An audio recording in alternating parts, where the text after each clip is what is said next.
All right, here is our reading for Chapter 6 from Trevor Noah's Born a Crime. Loopholes. Every child is born the center of its own universe, incapable of understanding the world beyond its wants and needs. And I was no different. I was a voracious kid. I consumed boxes of books and wanted more. I ate like a pig. The way I ate, I should have been obese. At a certain point, the family thought I had worms. Whenever I went to my cousin's house for the holidays, my mom would drop me off with a bag of tomatoes, onions, and potatoes and a large sack of cornmeal. That was her way of preempting any complaints about my visit. At my grand's house, I always got seconds, which none of the other kids got. My grandmother would give me the pot and say, finish it. If you didn't want to clean the dishes, you called Trevor. They called me the rubbish bin of the family. I ate and ate and ate. I was hyperactive too. I craved constant stimulation and activity.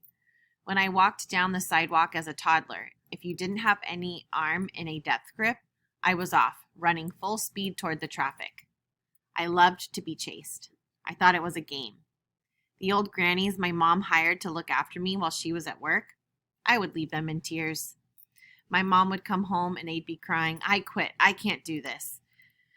Your son is a tyrant." It was the same with my school teachers, with Sunday school teachers. If you weren't engaging me, you were in trouble. I wasn't disagreeable. I wasn't whiny and spoiled. I had good manners. I was just high energy. Anytime my extra energy wasn't burned off, it would find its way into a general naughtiness and misbehavior. I prided myself on being the ultimate prankster. Every teacher at school used overhead projectors to put their notes up on the wall during class. One day, I went around and took the magnifying glass out of every projector in every classroom. Another time, I emptied a fire extinguisher into the school piano because I knew we were going to have a performance at assembly the next day. The pianist sat down and played the first note, and woof, all this foam exploded out of the piano. The two things I loved most were fire and knives. I was endlessly fascinated by them. Knives were just cool. I collected them from pawn shops and garage sales. Flick knives, butterfly knives, and the Rambo knife, the Crocodile Dundee knife. Fire was the ultimate, though. I loved fire, and I especially loved fireworks. We celebrated Guy Fawkes Day in November, and every year my mom would buy us all a ton of fireworks, like a mini arsenal. I realized that I could take the gunpowder out of all the fireworks and create one massive firework of my own. One afternoon, I was doing precisely that, goofing around with my cousin, filling an empty plant pot with a huge pile of gunpowder. Then I got distracted by some black cat firecrackers. The cool thing you could do with a black cat was, instead of lighting it to make it explode, you could break it in half and light it, and it would turn into a mini flamethrower. I stopped midway through building my gunpowder pile to play with the black cats and somehow dropped a match into the pile. The whole thing exploded, throwing a massive ball of flame up in my face. Mulangisi screamed, and my mom came running into the yard in a panic. "What happened?" I played it cool, even though I could still feel the heat of the fireball on my face. "Oh, nothing happened." "Were you playing with fire?" "No." She shook her head. "You know what? I would beat you, but Jesus has already exposed your lies." "Huh? Go to the bathroom and look at yourself." I went to the toilet, looked in the mirror. My eyebrows were gone, and the front inch or so of my hair was completely burned off. From an adult's point of view, I was destructive and out of control, but as a child, I didn't think of it that way. I never wanted to destroy. I wanted to create. I wasn't burning my eyebrows. I was creating fire. I wasn't breaking overhead projectors. I was creating chaos to see how people reacted. My mom was forever trying to rein me in. While I had youth energy on my side, she had cunning. One Sunday, we were at the shops, and there was a big display of toffee apples. I love toffee apples. Excuse me. And I kept nagging her the whole way through the shop. Please, can I have a toffee apple? Please, can I have a toffee apple? Please, can I have a toffee apple? Please, can I have a toffee apple? Finally, once we had our groceries and my mom was heading to the front to pay, I succeeded in wearing her down. Fine, she said. Go get a toffee apple. I ran, got a toffee apple, came back, put it on the counter at the checkout. And this toffee apple, please, I said. The cashier looked at me skeptically. Wait, your turn, boy. I'm still helping this lady. No, I said, she's buying it for me. My mother turned to me. Who's buying it for you? You're buying it for me. No. Why doesn't your mother buy it for you? What? My mother? Oh, sorry, I read that wrong. Okay. My mother turned to me. Who's buying it for you? You're buying it for me. No. Why doesn't your mother buy it for you? What? My mother? You are my mother. I'm your mother?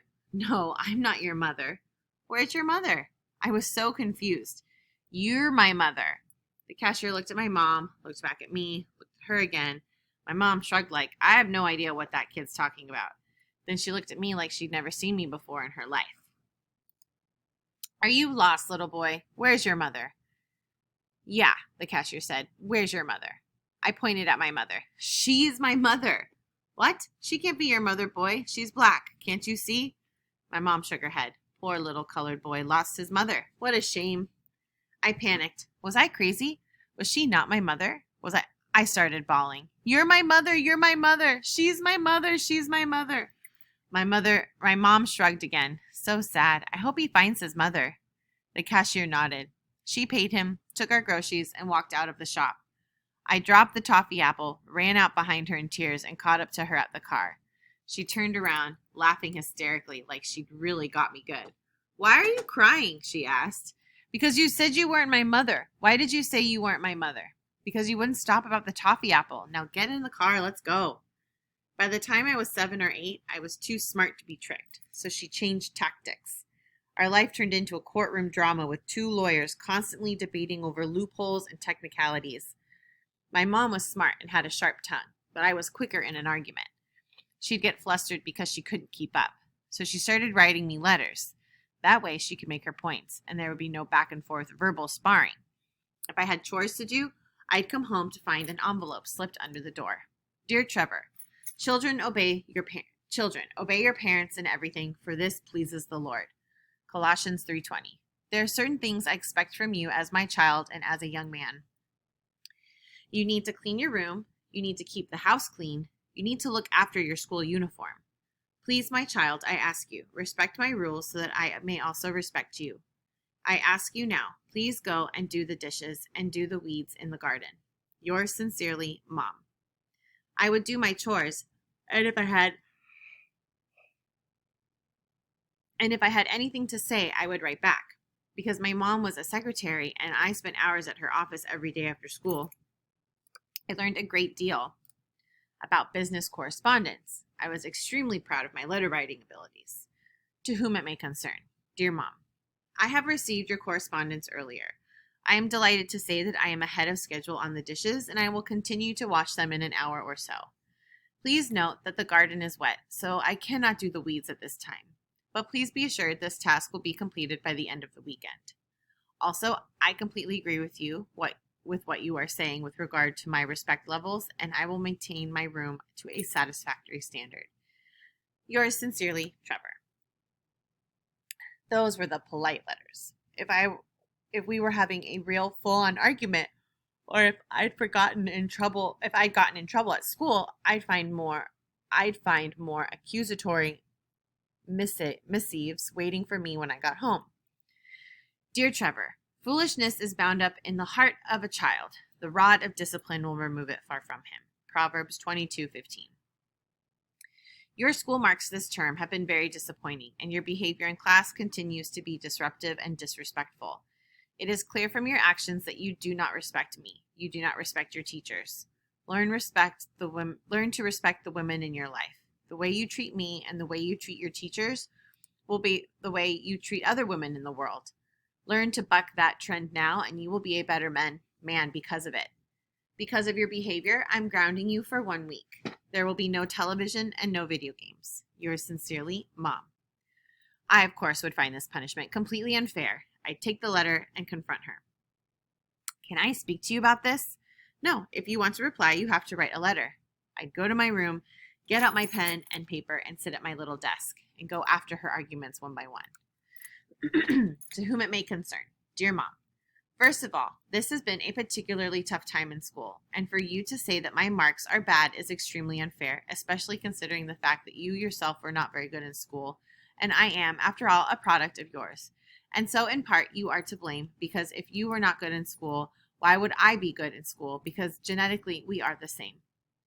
Gran always talks about how naughty you were, so obviously my naughtiness comes from you. So I don't think it is right just for you to say any of this. Yours sincerely, Trevor. I'd bring her the letter and stand there while she read it. Invariably, she'd tear it up and throw it in the dustbin. Rubbish. This is rubbish. Then she'd start to launch into me and I'd say, no, you have to write a letter. Then I'd go to my room and wait for her reply. This sometimes went back and forth for days. The letter writing was for minor disputes. For major infractions, my mom, like most Black South African parents, was old school. If I pushed her too far, she'd go for the belt or a switch. That's just how it was in those days. Pretty much all of my friends had it the same. My mom would have given me proper sit-down hidings if I had given her the opportunity, but she could never catch me. My gran called me Springbok, after the second fastest land mammal on Earth, the deer that the cheetah hunts. My mom got her licks in when she could, and ministered on the fly.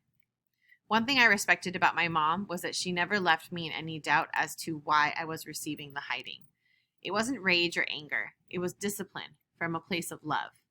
My mom was on her own with a crazy child. I destroyed pianos. I pooped on floors. I would mess up. She gave me a whooping and gave me time to cry. Then she'd pop back into my room with a big smile and go, "Are you ready for dinner?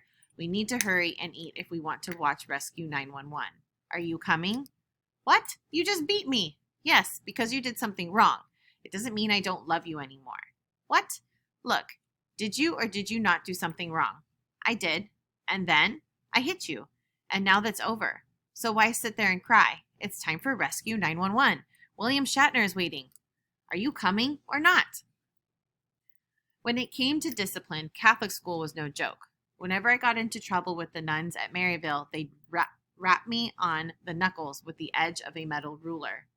For cursing, they'd wash my mouth out with soap. For serious offenses, I'd get sent to the principal's office.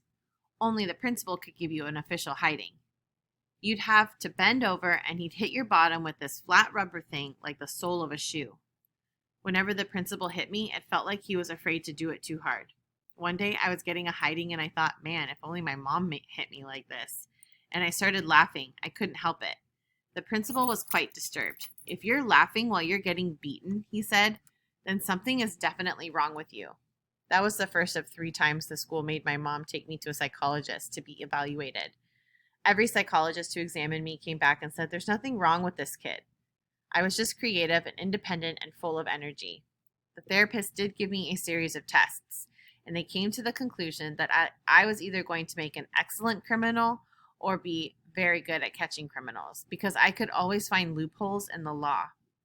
Whenever I thought a rule wasn't logical, I'd find my way around it. The rules about communion at Friday Mass, for example, made absolutely no sense. We'd be in there for an hour of kneeling, standing, sitting, kneeling, standing, sitting, kneeling, standing, sitting, and by the end of it, I'd be starving, but I was never allowed to take communion because I wasn't Catholic. The other kids could eat Jesus' body and drink Jesus' blood, but I couldn't. And Jesus' blood was grape juice. I loved grape juice and crackers. What more could a kid want? And they wouldn't let me have any. I'd argue with the nuns and the priests all the time. Only Catholics can eat Jesus' body and drink Jesus' blood, right? Yes, but Jesus wasn't Catholic. No, Jesus was Jewish. Well, yes. So you're telling me that if Jesus walked into your church right now, Jesus would not be allowed to have the body and blood of Jesus? Well, they never had a satisfactory reply. One morning before Mass, I snuck behind the altar and I drank the entire bottle of grape juice, and I ate the entire bag of Eucharist to make up for all the other times I couldn't. In my mind, I wasn't breaking the rules, because the rules didn't make any sense. I got caught only because another kid ratted me out in confession and the priest turned me in. No, no, I protested. You've broken the rules. That's confidential information. The priest isn't supposed to repeat what you say in confession. They didn't care. The school could break whatever rules it wanted. The principal laid into me. What kind of sick person would eat all of Jesus' body and drink all of Jesus' blood? A hungry person. I got another hiding and a second trip to the psychologist for that one. The third visit to the shrink came in grade 6. A kid was bullying me. He said he was going to beat me up, and I brought one of my knives to school. I wasn't going to use it. I just wanted to have it. The school didn't care. That was the last straw for them. I wasn't expelled exactly. The principal sat me down and said, Trevor, we can expel you. You need to think hard about whether you really want to be at Maryvale next year. I think he thought he was giving me an ultimatum that would get me to shape up. But I felt like he was offering me an out, and I took it. No, I told him, I don't want to be here. And that was the end of Catholic school. Funnily enough, I didn't get into trouble with my mom when it happened. There was no whooping waiting for me at home. She'd lost the scholarship when she left her job at ICI, and paying for private school was becoming a burden. But more than that, she thought the school was overreacting. The truth is, she probably took my side against Maryvale more often than not. She agreed with me 100% about the Eucharist thing. Let me get this straight, she told the principal. You're punishing a child because he wants Jesus' body and Jesus' blood? Why shouldn't he have those things? Of course he should have them. When they made me see a therapist for laughing while the principal hit me, she told the school that was ridiculous too. Well, clearly you don't know how to hit a kid. That's your problem, not mine. Trevor's never laughed when I hit him, I can tell you. That was the weird and kind of amazing thing about my mom. If she agreed with me that the rule was stupid, she wouldn't punish me for breaking it. Both she and the psychologist agreed that the school was the one with the problem, not me. Catholic school is not the place to be creative and independent. Catholic school is similar to apartheid in that it is ruthlessly authoritarian, and its authority rests on a bunch of rules that don't make any sense. My mother grew up with these rules and she questioned them. When they didn't hold up, she simply went around them. The only authority my mother recognized was God's. God is love, and the Bible is truth. Everything else was up for debate. She taught me to challenge authority and question the system. The only way it backfired on her was that I constantly challenged and questioned her. When I was 7 years old, my mother had been dating her new boyfriend, Abel, for a year maybe. But at that point, I was too young to know who they were to each other. It was just, hey, that's mom's friend who's around a lot. As a black person back then, if you wanted to live in the suburbs, you'd have to find a white family renting out their servants' quarters or sometimes their garage, which was what Abel had done. He lived in a neighborhood called Orange Grove, in a white family's garage, which he turned into a cottage-type thing with a hot plate and a bed. Sometimes he'd come and sleep at our house, and sometimes we'd go stay with him. Staying in a garage when we owned our own house wasn't ideal, but Orange Grove was close to my school and my mom's work, so it had its benefits. This white family also had a black maid who lived in the servants' quarters in the backyard, and I played with her son whenever we stayed there. At that age, my love of fire was in full bloom. One afternoon, everyone was at work. My mom and Abel and both of the white parents, and the kid and I were playing together while his mom was inside, taking care of the house cleaning. One thing I loved doing at the time was using a magnifying glass to burn my name into pieces of wood. You had to aim the lens and get the focus just right, and then you got the flame, and then you moved it slowly and you could burn shapes and letters and patterns. I was fascinated by it. That afternoon, I was teaching this kid how to do it. We were inside the servants' quarters, which was really more of a tool shed added to the back of the house, full of wooden ladders, buckets of old paint, turpentine. I had a box of matches with me too, all my usual fire-making tools. We were sitting on an old mattress that they used to sleep on the floor, basically a sack stuffed with straw. The sun was beaming in through the window, and I was showing the kid how to burn his name into a piece of plywood. At one point, we took a break to go get a snack. I set the magnifying glass on and the matches on the mattress, and we left. When we came back a few minutes later, we found the shed had one of those doors that self-locks from the inside. We couldn't get back in without going to get his mother, so we decided to run around and play in the yard. After a while, I noticed smoke coming out of the cracks in the window frame. I ran over and looked inside. A small fire was burning in the middle of the straw-filled mattress where we'd left the matches and the magnifying glass. We ran and called the maid. She came, but she didn't know what to do. The door was locked, and before we could figure out how to get into that shed, the whole thing caught fire. The mattress, the ladders, the paint, the turpentine, everything. The flames moved quickly. Soon the roof was on fire, and from there the blaze spread to the main house, and the whole thing burned and burned. Smoke was billowing into the sky. A neighbor had called the fire brigade. They were on their way. Me and this kid and the maid, we ran out to the road and watched as the firemen tried to put it out. But by the time they did, it was too late. There was nothing left but a charred brick and mortar shell, roof gone and gutted from the inside. The White family came home and stood on the street, staring at the ruins of their house. They asked the maid what happened, and she asked her son, and the kid totally snitched. Trevor had matches, he said. The family said nothing to me. I don't think they knew what to say. They were completely dumbfounded. They didn't call the police, didn't threaten to sue. What were they going to do? Arrest a 7-year-old for arson? And we were so poor you couldn't actually sue us for anything. Plus they had insurance, so that was the end of it. They kicked Abel out of the garage, which I thought was hilarious because the garage, which was freestanding, was the only piece of property left unscathed. I saw no reason for Abel to have to leave, but they made him. We packed up his stuff, put it into our car, and drove home to Eden Park. Abel basically lived with us from then on. He and my mom got into a huge fight. Your son has burned down my life, but there was no punishment for me that day. My mom was too much in shock. There's naughty, and then there's burning down a white person's house. She didn't know what to do. I didn't feel bad about it at all. I still don't. The lawyer in me maintains that I'm completely innocent.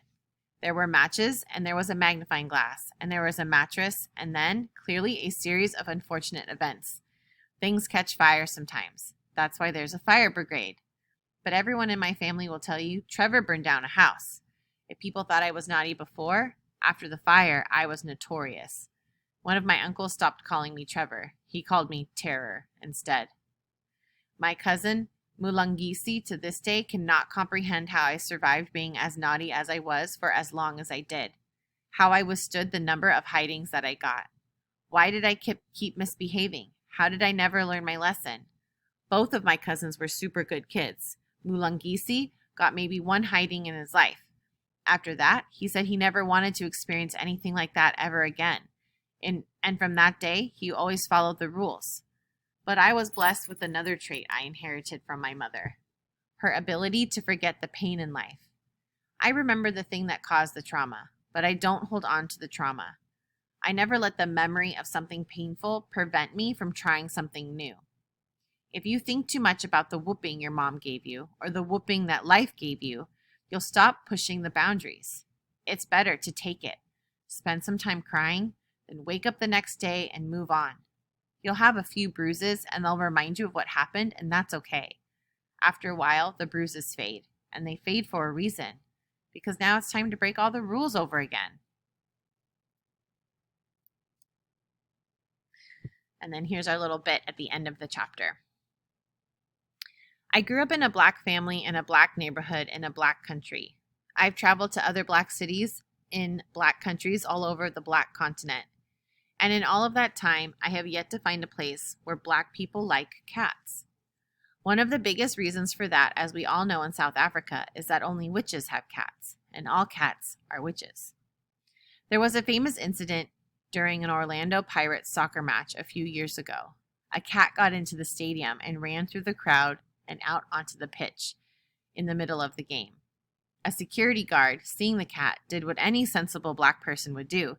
He caught the cat and, live on TV, he beat it to death with a sembok, a hard leather whip.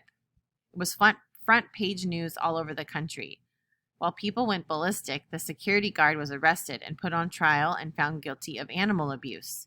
He had to pay some enormous fines to avoid spending several months in jail. What was ironic to me was that white people had spent years seeing videos of black people being beaten to death by other white people. But this one video of a black man killing a cat, that's what was sent them over the edge. Black people were just confused. They didn't see any problem with what the man had did. They were like, obviously that cat was a witch, so how else would a cat know how to get out onto a soccer pitch? Somebody sent it to jinx one of the teams. That man had to kill the cat. He was protecting the players. In South Africa, black people have dogs.